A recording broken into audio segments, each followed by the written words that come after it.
أعوذ بالله من الشيطان الرجيم. بسم الله الرحمن الرحيم. Bismillahirrahmanirrahim. Assalamualaikum warahmatullahi wabarakatuh.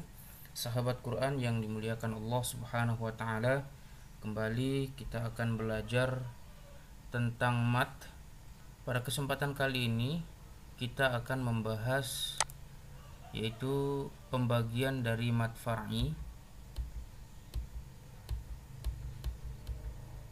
Kita sudah mempelajari mat far'i yang disebabkan karena hamzah, mat wajib muttasil, mat jaiz munfasil. Pada kesempatan kali ini kita akan mempelajari apa itu mat silah. Mat badal sudah kita pelajari terlebih dahulu. Insya Allah kita akan masuk pada mat silah. Mat silah, mat ini artinya panjang, lalu kemudian silah itu artinya hubungan. Mad silah yaitu mad yang terjadi ketika ada huruf hak dhamir. Hak dhamir ketika tersambung dengan huruf lain dia bentuknya seperti ini. Kalau berdiri sendiri hak dhamirnya maka bentuknya seperti ini. Nah, hak dhamir ini berada di antara dua huruf hidup sebelum dan sesudahnya, bukan sukun. Di antara dua huruf hidup berarti huruf sebelumnya itu harus huruf hidup berharokat hidup, huruf hijaiyah, dan setelahnya berarti huruf hijaiyah yang berharokat hidup juga, dengan catatan bukan sukun atau bukan huruf hijaiyah yang mati atau sukun. Perlu diketahui bahwasanya mat silah ini terbagi menjadi dua. Yang pertama adalah mat silah tawilah dan yang kedua mat silah qasirah. Sahabat Quran ketahui bahwasanya mat silah tadi adalah mat artinya panjang, silah itu artinya hubungan. Untuk tawilah itu sendiri artinya panjang, dan untuk yang qasirah ini artinya pendek. Untuk mat silah tawilah dibaca panjang 4 atau 5 harokat. Kita boleh memilih salah satunya. Boleh dibaca panjang 4 harokat, boleh dibaca panjang 5 harokat, dengan catatan harus konsisten. Ketika kita memilih untuk memanjangkan sepanjang 4 harokat, maka dari awal sampai dengan akhir kita membaca Al-Quran harus panjang 4 harokat. Atau kalau kita memilih 5 harokat, maka selanjutnya dari awal sampai akhir kita membaca Al-Quran maka haruslah 5 harokat seterusnya. Untuk mat silah qasirah ini dibaca panjangnya 2 harokat, sama seperti mat tabi'i. Bagaimana cara menentukan mat silah, baik mat silah tawilah maupun mat silah qasirah? Cara menentukan mat silah tawilah, yang pertama adalah kita menentukan dulu hak dhamirnya. Hak dhamirnya seperti ini. Jika dia terhubung dengan huruf hijaiyah yang lain atau huruf sambung, ya, maka hak dhamirnya modelnya seperti ini. Kalau dia berdiri sendiri, maka bentuknya seperti ini. Huruf sebelumnya adalah huruf hijaiyah berharokat hidup, dan huruf setelahnya adalah huruf hijaiyah, yaitu dalam hal ini huruf hamzah atau huruf alif, dan harokatnya hidup. Jadi yang pertama adalah kita menentukan hak dhamirnya terlebih dahulu. Kita temukan hak dhamirnya terlebih dahulu, lalu kemudian kita melihat huruf hijaiyah sebelumnya harus berharokat hidup, kemudian setelahnya harus ada alif dan berharokat hidup. Jadi sebelum dan sesudahnya harus berharokat hidup. Untuk mad silah qasirah sama seperti mad silah tawilah, kita harus menentukan terlebih dahulu hak dhamirnya. Lalu kemudian sebelumnya itu adalah huruf hijaiyah berharokat hidup. Lalu kemudian sesudahnya adalah huruf hijaiyah berharokat hidup. Ada perbedaan antara mad silah tawilah dan mad silah qasirah. Mad silah tawilah, huruf hijaiyah setelah hak dhamir adalah harus alif atau hamzah. Sedangkan mad silah qasirah, huruf hijaiyah selain huruf alif, berarti mulai dari ba sampai dengan ya. Untuk mad silah tawilah harus huruf alif. Dua-duanya, baik mad silah tawilah ataupun mad silah qasirah, harus berharokat hidup. Huruf hijaiyah sebelum dan sesudahnya. Sebelumnya di sini huruf hijaiyah berharokat hidup, sesudahnya huruf hijaiyah berharokat hidup, tetapi harus huruf alif, itu mad silah tawilah.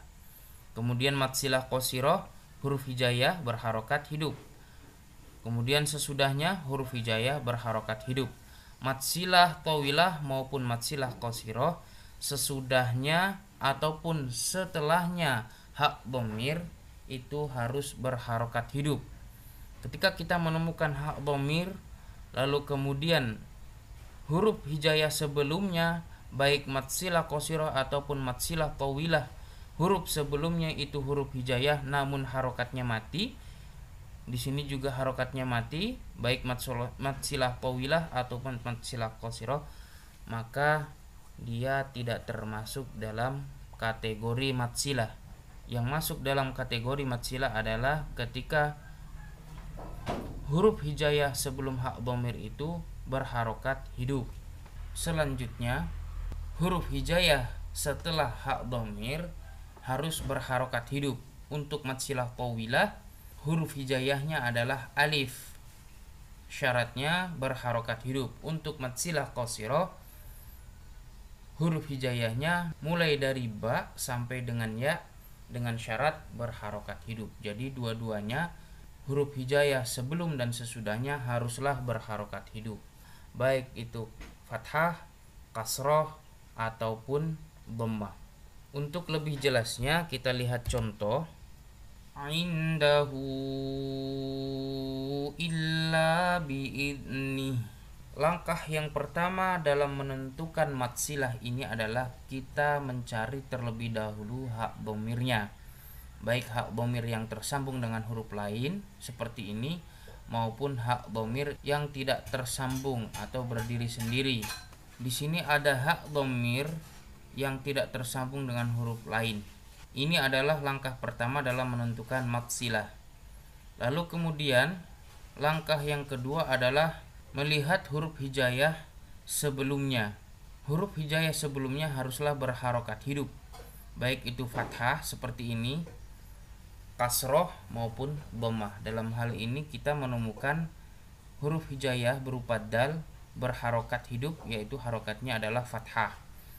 Kemudian mad silah tawilah ini, huruf sesudah hak dhamir ini itu adalah hamzah atau alif. Di sini ada alif berharokat kasroh, artinya adalah huruf hijaiyah ini berharokat hidup. Karena setelah hak dhamir ini adalah huruf alif berharokat hidup, maka dia termasuk dalam kategori mad silah tawilah.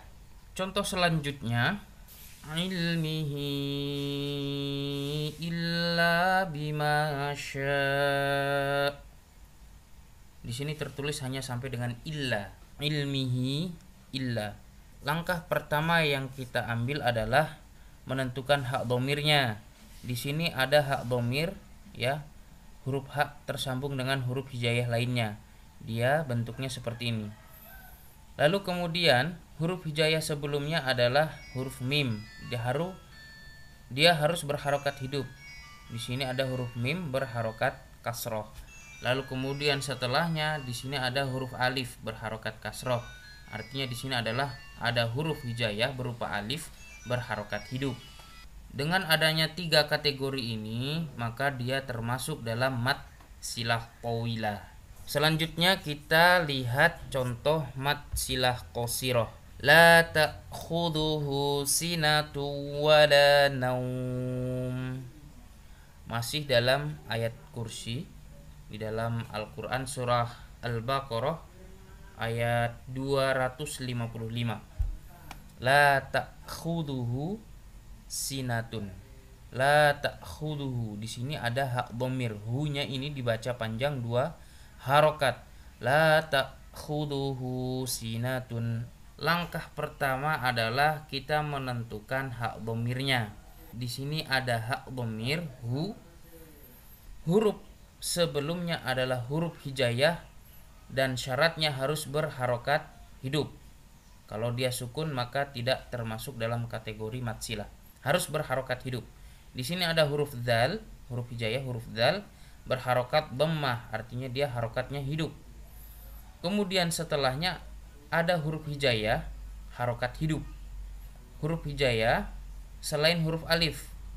Kalau di sini huruf alif, maka dia termasuk ke dalam kategori mad silah tawilah. Karena bukan alif, di sini ada huruf sin, maka dia termasuk dalam kategori mad silah qasirah. Di sini huruf hijaiyah berupa huruf sin berharokat kasroh. Maka dari 3 kategori ini dia termasuk dalam mad silah qasirah. Hu-nya ini dibaca panjang 2 harokat. Berbeda dengan mad silah tawilah, huruf hak dhamirnya ini dibaca panjang sepanjang 4 atau 5 harokat. Baik itu hak dhamir yang berharokat kasroh seperti ini, ataupun hak yang berharokat dhammah seperti ini. Contoh selanjutnya, wala ya'uduhu hifdhuhuma. Langkah pertama dalam menentukan mad silah qasirah ini adalah sama seperti mad silah tawilah, yaitu menentukan huruf hak dhamirnya. Kemudian huruf hijaiyah sebelumnya harokat hidup. Di sini ada huruf dal berharokat dhammah. Lalu kemudian huruf hijaiyah setelahnya adalah huruf hijaiyah berharokat hidup. Di sini ada huruf ha berharokat kasroh. Huruf hijaiyah yang berharokat hidup boleh harokat kasroh, dhammah ataupun fathah. Hak dhamir di sini dibaca panjang 2 harokat. Saran dari saya untuk sahabat Quran sekalian yang dimuliakan Allah Subhanahu wa taala, kalau bisa kita dalam membaca Al-Qur'an kita memilih mushaf versi Kemenak. Kalau Al-Qur'an atau mushaf versi Kemenak, mad silah ini ditandai dengan huruf dhammah terbalik seperti ini. Ya, seperti ini. Kalau di dalam mushaf Timur Tengah dia dhammahnya masih seperti ini. Ya, dhammahnya tidak terbalik. Kalau di Indonesia kita sudah paham. Kalau dhammah terbalik berarti dia panjang. Sama seperti mad silah tawilahnya. Kalau di dalam mushaf Indonesia atau Quran versi Kemenak ada dhammah yang terbalik seperti ini.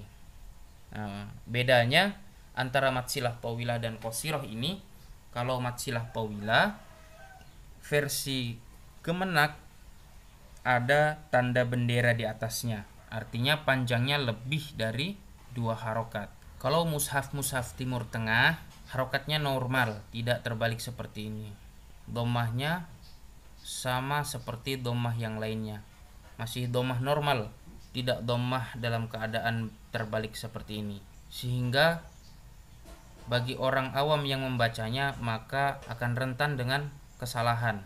Oleh karena itu, saran saya adalah silakan membaca Al-Quran versi Kemenak. Tetapi kalau kita sudah memahami ilmunya, maka insya Allah walaupun mushaf Timur Tengah, insya Allah tidak salah karena sudah faham. Sahabat Quran yang dimuliakan Allah Subhanahu wa taala, ada pengecualian tentang mad silah qasirah ini. Yang pertama di surah Al-Furqan ayat 69 dan surah Az-Zumar ayat 7. Diperhatikan di sini ada potongan ayat yang berbunyi fihi muhana. Ini termasuk mad silah qasirah. Kalau kita melihat syarat-syarat mad silah qasirah, yang pertama harus ada hak dhamirnya. Ini sudah sesuai dengan kategori mad silah qasirah, ada hak dhamirnya.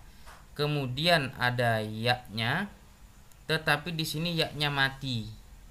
Sementara mad silah qasirah, huruf hijaiyah sebelum hak dhamir harus berharokat hidup. Huruf hijaiyah setelahnya ada mim berharokat dhammah, artinya huruf hijaiyah berharokat hidup. Seharusnya ini bukan masuk dalam kategori mad silah qasirah. Mengapa? Karena ada ya mati sebelum hak dhamir. Artinya adalah ada huruf hijaiyah yang harokatnya sukun, bukan harokat hidup. Maka ini tidak termasuk mad silah qasirah. Ya, ini adalah pengecualian. Lalu kemudian surah Az-Zumar ayat 7, ya radhahu lakum. Syarat mad silah qasirah di sini sangat memenuhi, ada hak dhamir, lalu kemudian ada huruf hijaiyah berharokat hidup. Huruf dhad harokatnya fathah, artinya huruf hijaiyahnya ini berharokat hidup. Setelah hak dhamir ada huruf hijaiyah berharokat hidup juga. Ada huruf lam berharokat fathah. Artinya hak dhamir berupa hu ini dibaca panjang. Tetapi di dalam hal ini huruf hak dhamir berupa hu ini tidak dibaca panjang. Di sini dibaca yardhahu lakum. Jadi bukan yardhahu lakum. Nah, ini adalah pengecualian, bukan mad silah qasirah. Di dalam Al-Qur'an ini hanya ada dua. Surah Al-Furqan ayat 69 fihi muhana, dan surah Az-Zumar ayat 7 yardhahu lakum, pengecualian. Mengapa? Karena imam kita, Imam Hafs, beliau adalah seorang ulama qiraat, yang mana qiraat Al-Qur'an riwayat Imam Hafs ini yang paling banyak dipakai, terutama di Indonesia. Beliau membaca Quran surah Al-Furqan ayat 69 ini tidak dibaca pendek, tetapi beliau membacanya panjang. Dan yang satu adalah surah Az-Zumar ayat 7, beliau membacanya pendek, yang seharusnya di sini panjang. Ada dua pengecualian, beliau membacanya seperti itu. Demikian penjelasan tentang mad silah, baik itu mad silah tawilah dan mad silah qasirah. Semoga bermanfaat untuk kita semua. Assalamualaikum warahmatullahi wabarakatuh. Allahumma arhamna bil Qur'an waj'alhu